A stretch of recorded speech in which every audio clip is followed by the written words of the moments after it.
Hi, I'm Darlene Carmen. And I'm Doug Carmen. Welcome to the show. 72% of the Earth's surface is covered with water. One way to explore the rivers, lakes, and coastal waters is on a kayak. Peter Donohue, editor and publisher of California Kayaker Magazine, will tell us about the ins and outs of kayaking. Hi, welcome to the show. Thank you for having me. I read in a popular magazine that a way to enjoy the bay is to rent a kayak and just enjoy the leaping fish and the sea lions and all that stuff alone, paddle alone. Is that a good idea? There are definitely some risks to kayaking that on the whole it's not recommended to paddle alone, but it is commonly done, and if you have the skills or the training and have the appropriate gear, you should be fine. The vast majority of people are going to be fine, but there are risks to it. So people should maybe take a class first, or? If someone has, yes, if they've taken a class and they know the basics, how to get back on a boat if they fall over, how to deal with the tides and the currents and such, and how to predict the weather and all the things that could go wrong, then you're definitely in better shape. Renting a kayak and then going out alone, if you have no experiences, there's a bit more risk to that. Or go with a guide. Go with a guide. That's what I would do. Well, it was a little disturbing because it indicated that if you hadn't had any experience, just get a kayak and go out into the bay. And, you get to see all this beautiful wildlife in the bay. and from what little we have found out or learned, thought, well, maybe that isn't such a good idea. Anyway, one of the things, though, we recently talked to a kayaker, and he seemed experienced, and he said he had no idea how to right himself if the kayak capsized. And I thought, well, geez, isn't that a basic thing that you know how to do? So actually, if we get the first picture up. Oh, we're going to have it. There we go. Oh, look at that. Obviously, you can fall over in a kayak. Some kayaks are going to fall over more readily than others. The important thing is to know how to, when people say right themselves, often they're thinking about an Eskimo roll, and that's where you use your paddle and various body motions that when you're upside down to flip yourself back upright. That's an experienced paddler activity, not the type of thing that the average person is going to be able to do. The important thing, though, is not to necessarily know the Eskimo roll, because that's often just a party trick. The vast majority of people will never use it for real. The important thing is to know that if you do fall out of your boat, how to get the boat upright, how to get yourself back in, and how to get the boat empty enough that you can keep paddling. So if we could bring the second picture up. Okay. So this is a slightly different type of boat than the first one. This one, you just flip it over and you get back on. It probably would be good for me to run through the different types of kayaks out there and talk a little bit about the different ones. If I can get the next picture. The next picture, if I set up right, is a whitewater kayak. These are short kayaks that are made to go down rivers. The picture showing one that is made for going down river. There are also ones that are even smaller in size that are made for playing. For these ones, if you do not do Eskimo rolls are more important for whitewater kayaks. The fastest way to get back upright and going is just flip yourself back upright with your paddle using what's called Eskimo roll. If you don't do that with these guys, you end up swimming, but you're generally close enough to shore that you just swim the boat to shore and you collect everything, drain the boat out, and go back. Oh, that sounds real easy. The whitewater then boats that's where you're the vast majority you're wearing a skirt. Your skirt, and that keeps the water out. It keeps the water out. You're not really held in, but it keeps the water. Definitely not a seatbelt or anything like that. So most of them, if you fall over, you can easily push yourself out if you didn't just fall out. Can I get the next picture? The next picture should be a sit-on-top kayak. Similar to the picture we had two earlier, the person's just scrambling up. This is a boat that you are sitting on top of the boat. You are not in it at all. They're very good in warmer weather areas. So Southern California, they're great. Up here where we have colder water, they're not as comfortable because it is a wet ride. The water drains out through holes that are under your seat, but you also get splash coming up. So it is going to be a wet ride. It is relatively easy to get back up onto one of these boats. So it can also fill up, though, too. Well, these ones don't fill up because they're basically you're sitting on effectively solid foam. They're having to be hollow for weight, but it's sealed, so the boat won't fill up. You're sitting on top of it. Yeah, I understand now. These boats are generally wider. They're very good for someone who's a beginner at It's good for kayaking. beginners. Then. Yes. Oh, okay. If you go to Hawaii, that's definitely what you're going to get. If you're in Southern California, it's very likely. If you're in tropics, they're not as good for the cold weather areas because of the temperature. They are very wide, which makes them stable. That's good. Well, it's good in some ways. If I can get the next picture should be showing a touring or sea kayak. Ooh. That happens to be the photo from the cover of the current issue. I love that. Yeah. These boats are longer, skinnier. He is skirted in. That's a gentleman named Rob Avery. This was at the Golden Gate Sea Kayak Symposium this past year. And he was just demonstrating something. There was a photographer in the water taking a picture to get that low angle with the Golden Gate Bridge in the background. Oh, I love that shot, yes. The rescue on these, or recovery on these, is going to be the Eskimo roll first if you know how to do it. If not, then you're going to do something where after you flip over, you get out of the boat. You flip the boat back upright, and you either scramble on or you use some aids like a paddle float to help you get on, and then you pump the water out. The float is already in the boat, right? So a paddle float is so the boats have flotation. All Yes. boats now do not sink. They have enough flotation. No matter how much water you get in them, they're not going to sink. Glad to hear that. But not all boats have enough flotation to keep it upright enough that you can get back in and keep going. These boats do. So sea kayaks and touring kayaks do. The front and back hatches are sealed, that they're going to keep the water out. And they're already inflated. You don't have to do that. You don't have to do anything. Oh, that's good. So the paddle float is basically an airbag that you put on the end of your paddle, and you put it as an outrigger to give you extra balance. If someone's going to take a sea kayaking class, that would be one of the first rescues that they would learn how to do. The next type of boat is a recreation boat. If I get the next picture. The two that are up front, you see they're kind of a sit-inside boat like the sea kayak, but they have these very large cockpits. These are ones that are kind of a mix between a sit-on-top kayak, the first one I showed, and then that more advanced sea kayak that we showed. So you're sitting inside the boat, but you have a big opening, and they're big, wide boats. Recreational boats are what a lot of people do when they get into the sport. They start with a recreational boat. If you go to a Costco or such, that's the type of boat you're going to get. Recreational boats are inexpensive, and they're good for getting out in the water when it's nice and calm. The downside to them is these are boats that, on the whole, if you do flip over, you're not going to be able to get back in on the water. There's just not enough flotation built in. So if you use them in calm weather and you're staying close to shore, you're generally fine. But these are not something you want to take out into the ocean. Yeah. Where the sit-on-tops, you can usually do that. And the touring kayaks, the people have taken touring kayaks from California to Hawaii. Not something I want to do, but it's like a month sitting in a boat with no way to get out of it. But it can be done. You can do month-long trips. It's very common to do the inside passage from Alaska to Seattle with touring kayaks. Sounds like fun. For somebody who would like to go to the lakes, maybe like Tahoe or one of the local lakes in California, and also occasionally go down, or maybe to the bay, or go to the coast, some of the coastal waters. Is there kind of like one boat that they could buy without having to buy two different boats? Oh, you definitely. A touring kayak can be used just about anywhere except for the whitewater rivers. Okay. So I take my touring kayak out into the various reservoirs that are up in the Sierras. I've taken it out into Lake Tahoe, and I take it out into the ocean a lot, and also in the bay. So a touring kayak. But a touring kayak does require a little bit of knowledge. So sea kayak or touring kayak are interchangeable. It does require a little bit of knowledge about how to use the boat, so it's often good to take a class or to study on your own. The important thing is to learn that if you flip over, how do you get back in? And so that's probably the most important safety thing to learn. And it's not that hard to do, but there's a series of steps. So how many kayaks do you have? 2 hard shells, 2 inflatables. But I also work for a kayak shop, so I have access to many boats. Sure. I'm a magazine editor, so I get access to many more boats. Yes. Well, just reading some of the articles in there, people do. I guess it's kind of like cars in a way. You just go from one to another as you kind of grow into it, or somebody talks about a good one, so you just go into it. But I can see where you would need different types, and also trying to decide, do you want to sit on top or inside of it? I don't know. What do you think?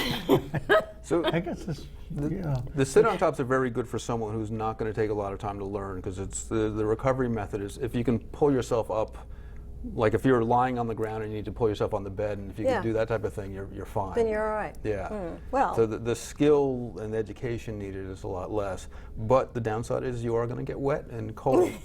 The safety for a kayak, it's like you hear people drowning or getting caught. The largest danger with a kayak, especially in our area, is hypothermia. The bay right now is nice and warm, especially Redwood City and the South Bay. The water's above 70.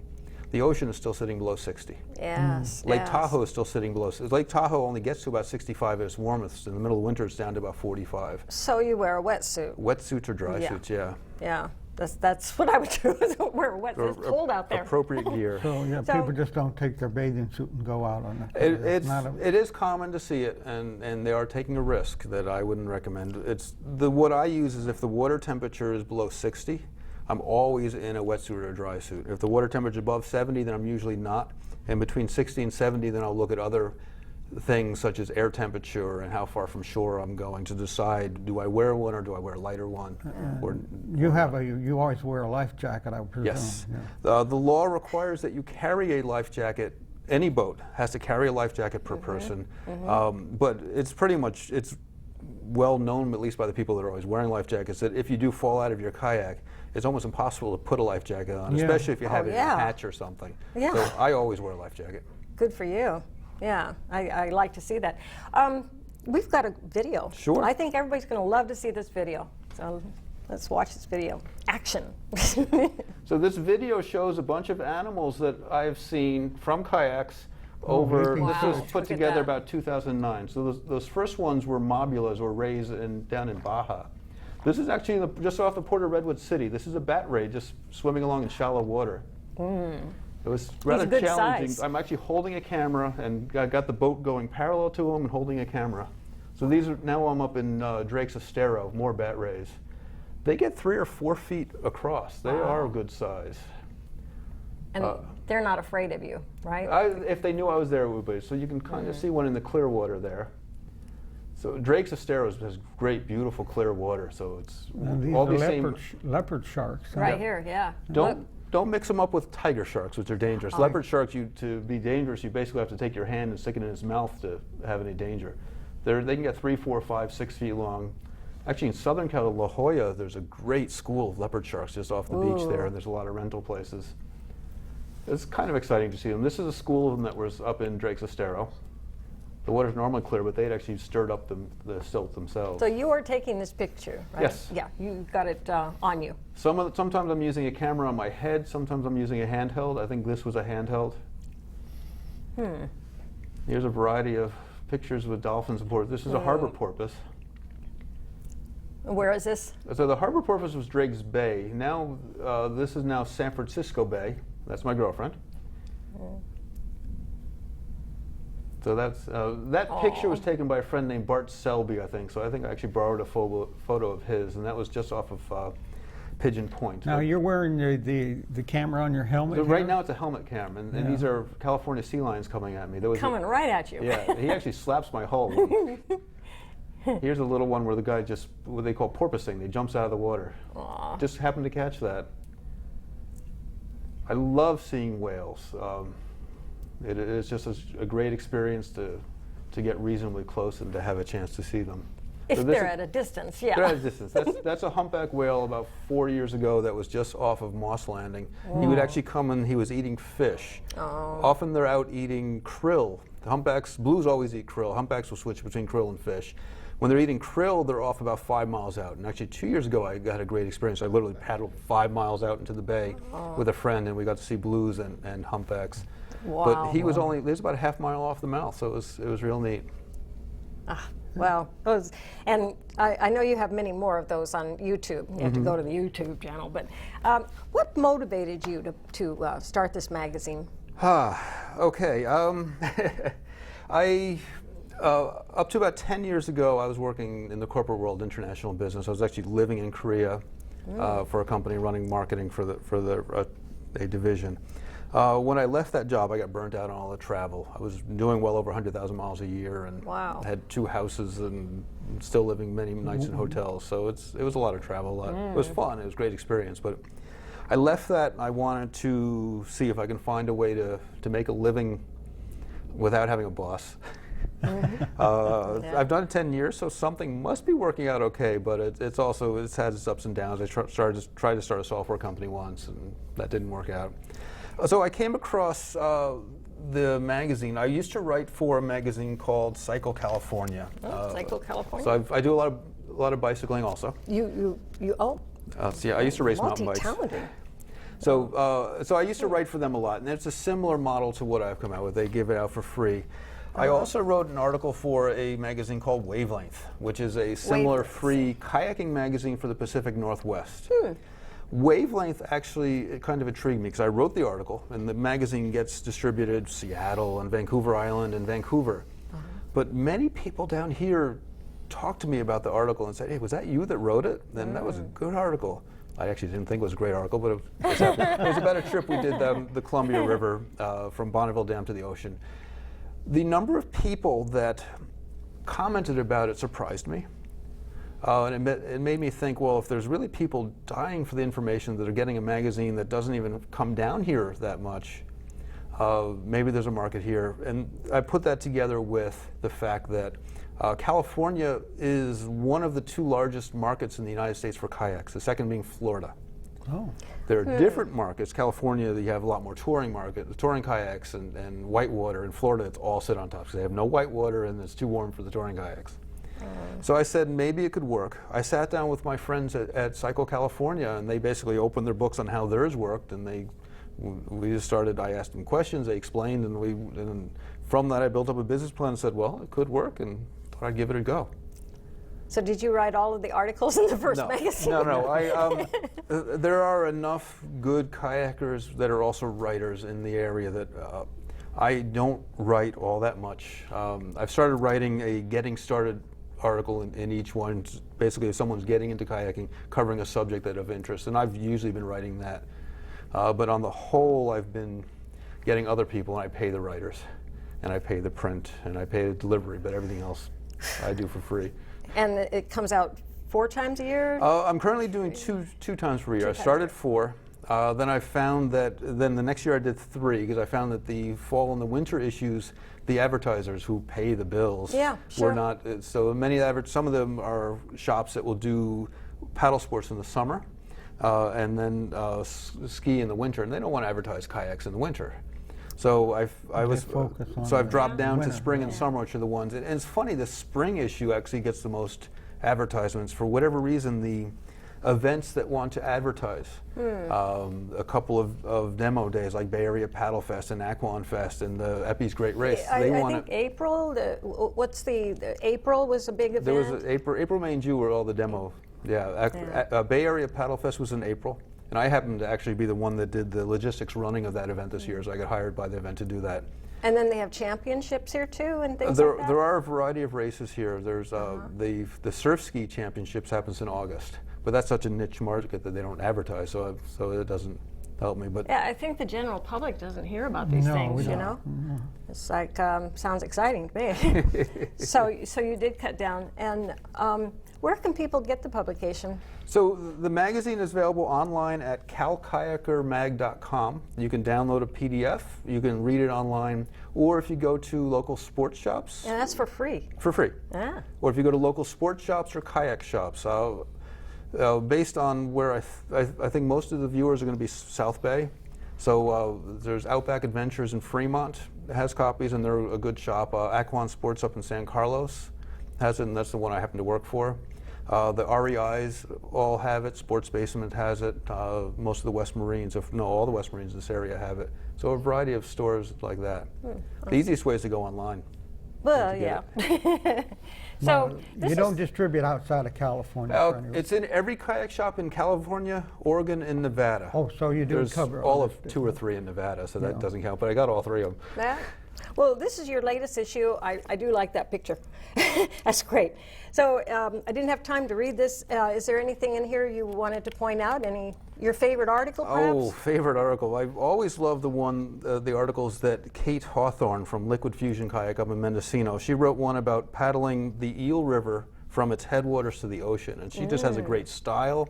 she does these great trips too, but she brings in a lot of the outside impacts. It's not just the kayaking, it's the total package of an article. So she's always real good, but there's also a lot of good articles in there, so it's not just hers. Yeah, I like the animal stories too, because you always weave in a few animal stories. On animals, I have a variety of pictures. Some of them have animals, some don't. Would you like to run through those? Sure. Are We they have on to there? wow. Yeah. Oh. We get the first Got a of the few. pictures. There we go. Oh, Oh, That's actually a blue whale fluke. Oh my. That was one of that 5 mile an hour Those that's are a beautiful huge. picture. It is a That's huge. a classic shot of the. Wow. It's actually from a video I had that I just took a still out of it. What amazes me, I've seen fin whales and blue whales, and blue whales are like 100 to 110 feet, fins are 90 to 100 feet long as adults. If you see a humpback or a gray whale, from the spout to the tail is like 3 or 4 seconds. For a blue whale, from the spout to the tail is like 12 seconds. It just takes forever to see all this back go by. I think we have a gray whale picture next. It was- Yeah, that's in the bay. This was actually in the bay. I went out paddling, didn't even know he was there, and all of a sudden I started seeing a spout. And so every once in a while, the gray whale, the traditional gray whales, they spend their winter in Mexico. Isn't that nice? That's where they're actually breeding, and there's no food for them down there. Then they go back up to past the Aleutian Islands, Bering Sea, and that's where they eat. Over the last bunch of years, there have been more and more that have become what are called residents, and they actually have started. It looks like they've started in the north and working their way down south. They actually now there's ones that come up to here in California and then stop and stay, and they're finding some sort of food. Gray whales are actually bottom feeders. They go down to the bottom, they scoop mud out, and then they use the baleen, use their tongue to push the mud out and keep whatever the critters are. So it's not sure what they're eating here, but they're finding something. So this is one that was a resident, and it actually stayed in the bay for about a week. I just happened to go out and You got lucky. I got lucky. That's actually one of in the 10 years or so I've been paddling in this area, one of the big stories I see is how wildlife is coming back. I went to a presentation on harbor porpoises. One of the first of the dolphins and porpoise I showed was a harbor porpoise. They know from history that they were in the bay, and then somewhere around World War II, they disappeared. And they think it's because the added traffic from the war and the submarine nets, that the porpoises use sonar to get around, and that net would be a big wall for them, that they actually disappeared from the bay. And then somewhere around 2000, 2002, they started reappearing in the bay, and now it's very common to see harbor porpoises in the bay. The whales are another great sight. It's like these last I think two. the otters are back, Otters are doing okay, but they're not doing as well as some of these others. They're more down Monterey. They get Yeah. you Yes. don't normally see them. Even Half Moon Bay, every once in a while we'll get a male. Everyone else stays further south. It's very rare to see them get up to Golden. What did you see in Mendocino? So I went up to Mendocino with some friends. We didn't really see that much exciting wildlife because we are doing a different type of wildlife. We're actually doing what's called rock gardening. So I read about that. That's where you go around the rocks. Yes, Rock gardening. rock Now, gardening. That cracked me up. Is that's pretty close to shore, though, too. So Yes. you get a lot of undulation. Yes, in you're the Can't water you while hurt you're your going boat around. that way, scratching it all up and all that? You could. Wreck your boat. We generally use plastic boats, which have a certain flex that if they get it, they might get a scratch on it. Boats could be made of plastic or composites of like fiberglass or carbon or Kevlar. Fiberglass or carbon Kevlar, they're very light and they're very strong, but they're very stiff. And So they'll if, crack. so they could crack if you hit them hard enough. But they're great for if you're going on long tours. They're a little more efficient because you don't lose energy with the flex. They're more expensive, they're lighter, they're great for carrying to and from your car. So you like that rock gardening, though? I like got rock I got gardening. the feeling that you really like that. Is it the adventure of getting around the rock, maneuvering? What is the adventure? It's the challenge, similar to how a surfer enjoys surfing and just the ride they can get. With kayaks, you can surf also. It's the challenge of getting around. It's like with the ocean, you get a swell. The swell's going to change. It's not always going to be the same height, and it's going to be X seconds apart, and it may not be the same. So it's a challenge to be able to get through something and to know you did it well. And when you actually get the water pushing you through something, it's Yeah. that surfer's rush that you're getting this great ride. Oh, I think that'd be very exciting.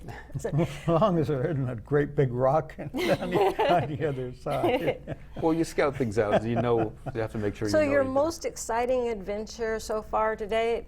What would you say? The most exciting is seeing all the whales. The whales. As much as I like rock gardening, just to have that experience to be with these huge And it's animals. much more exciting in a kayak than being on a big boat with a whole bunch of other people, right? It's a different angle. It's a different, yeah. More it is a different. intimate. You can get right up there. No, you can't get to. So Is there a the law Marine Mammal Protection Act says that you cannot harass marine mammals. Yes. Last time I read the rules, there's no specific number, but you're not supposed to change the animal's behavior. So you can't go right up to them. If they come to you, Yeah, if they come up next to you, if they come too that's close, okay. you do want to get away. But if they come reasonably But close, you don't feed them or anything. Oh God, no! Of course, no. no. Well, first place, no. blue whales eat krill. I wouldn't know where to buy krill to feed them. But you know, like the dolphins and so forth. You No, don't want to do don't any wanna of feed that. anything. We did up in Mendocino. We did have a pelican. Literally, it's like we had a group of us around a rock, and we were watching one guy go over. Rest of us were watching to see, do we want to go? Is that type that's good for us? While we were there, this pelican, he swooped right. I actually felt the air from his wings, and he landed right next to another guy. And he hung out with us for 5 minutes. Oh. And he was looking for food. Oh, yes. What I'm hearing is that there's a bunch of young pelicans now that are going through the thing of, do they learn how to find the food? And if they don't learn, they're seeing if they can find other food. So you definitely don't want to feed them, and it may mean that pelican is going to not make it, but that's part of nature. Yeah, they say don't feed the ducks, and Don't feed people the do ducks. it anyway. The Don't feed the signs don't pigeons. help, and you know, I could just talk another half an hour easily with you. I've enjoyed this show so much.